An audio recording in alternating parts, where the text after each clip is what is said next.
নিখোঁজ মানসিক ভারসাম্যহীন সন্তানকে খুঁজে পেতে হারানো বিজ্ঞপ্তির পোস্টার হাতে নিয়ে প্রায় ২ মাস ধরে রাজধানী মিরপুরের বিভিন্ন অলিগলি খুঁজে বেড়াচ্ছেন মা তাহমিনা বেগম।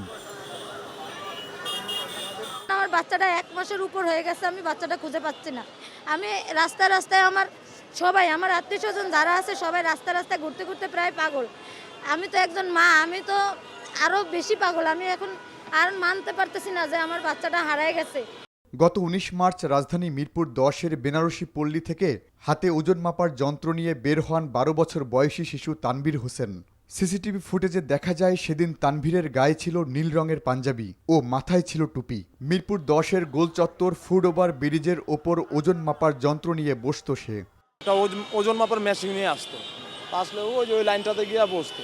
কিন্তু হঠাৎ করে একজন রাত্রেবেলা আসার পরে তারপর থেকে আর দেখতাম না, কিন্তু ওই মহিলা অনেকদিন পরে আসা পরে বললো যে ওনার ছেলে।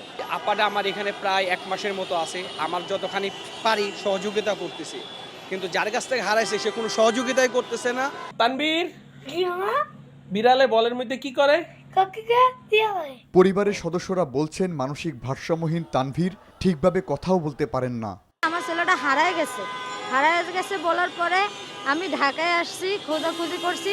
তখন শুনতেছি, যারে জিজ্ঞেস করি সেই বলে যে আমার ছেলে নাকি ওজন মাপা মেশিন নিয়ে ওজন মাপতো। আমার ছেলে হচ্ছে প্রতিবন্ধী, যে ওজন কত সেটাই বলতে পারে না, তাহলে আমার ছেলে দিয়ে কিভাবে ওজন মাপাইলো সে? গত ৩ জানুয়ারি তানভীর হোসেনকে লালন পালনের কথা বলে বরিশালের হিজলা থানা এলাকা থেকে ঢাকায় নিয়ে আসেন একই এলাকার শামীম নামের এক ব্যক্তি। তানভীরকে লালন পালনের কথা থাকলেও তাকে দিয়ে ফুটপাতে বিভিন্ন কাজ করানোর অভিযোগ শামীমের বিরুদ্ধে। তবে অভিযোগ অস্বীকার করে শামীম। সে তো এই কথা বলে আমার কাছ থেকে নিয়ে আসে নাই। সে নিয়ে আসছে যে আমার ছেলেরা সঙ্গী হিসাবে রাখবে, তার বাচ্চা কাচ্চা নাই, সে লালন পালন করবে, এই কথা বলে নিয়ে আসছে। কিন্তু সে আমার বাচ্চারা দিয়া কেউ বলে ভিক্ষা করাইছে, কেউ বলে ওজন মাপাইছে। তাহলে আমার বাচ্চা দিয়া যদি ব্যবসায়ী করাইতাম তাহলে তো আমার নিজেই করাই খাইতে পারতাম। আমরা ১৯ তারিখ থেকে আমাদের কোনো চোখে কোনো ঘুম নাই, বুঝতে পারছেন? সব জায়গায় আমরা যেখানে যে থানায়ও আপনাদের ছবি টবি সব কিছু ইনফরমেশন দেওয়া, এবং আমাদের এই যে এখানে সেনাবাহিনী আছে এদের কাছেও বলছি, সব জায়গায় আমাদের কোনো খোঁজ একদিনও ইয়া নাই, অফ নাই, প্রতিদিনই খুঁজতেছি।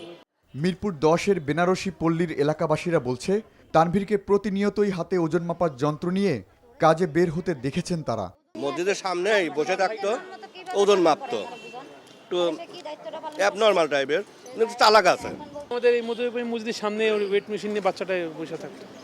আমি প্রতিদিন আমাদের দেখতাম, আসরের সময় দেখছি, জোহরের সময় দেখছি, রমজান মাসে দেখছি। ১৯ মার্চ রাতেই এই ঘটনায় মিরপুর মডেল থানায় নিখোঁজ জিডি করেন শামীম। পুলিশ বলছে তানভীরকে উদ্ধারের চেষ্টা চলছে। আমরা আশেপাশে এলাকা খোঁজ করি এবং আশেপাশের থানাও প্রত্যেক থানায় বেতার বার্তা দিই, কিন্তু এখনো কোনো খবর পাইনি। আমাদের খোঁজাখুঁজি চলমান আছে। আর বাচ্চাটা যেহেতু ছোট এবং বুদ্ধিপত্র করি, এটা কোনো ডিভাইসও নাই, আমরা সেটাও কাজে লাগাইতে পারতেছি না। তারপর আমরা চেষ্টায় আছি। নিখোঁজ তানভীরকে খুঁজে পেতে সবার সহযোগিতা চেয়েছেন পরিবারের সদস্যরা। Nahid Prince, NTV news, Dhaka.